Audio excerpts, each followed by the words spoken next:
Time ஆயிடுச்சு. அண்ணா கூப்பிட்டாரு, சரி வந்துடலாம் சொல்லி. இன்னைக்கு லீவு. நேற்றே போட்டேன். நேற்றே இறங்கினேங்க்கா. லீவு அதான் சொல்லியிருக்காருங்க. என்ன பண்ணுறோம், அவர் ஆள் இல்லை. சாஜு ஃபோன் எடுக்கலைங்களா இன்னொரு அதான் சொல்லிக்கிட்டு இருந்தாரு. என்ன பண்ணுறோம்,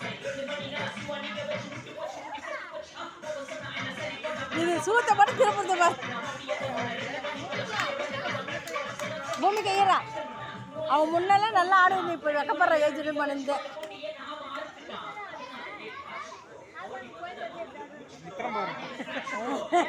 நித்துதானப்பா சூப்பர்.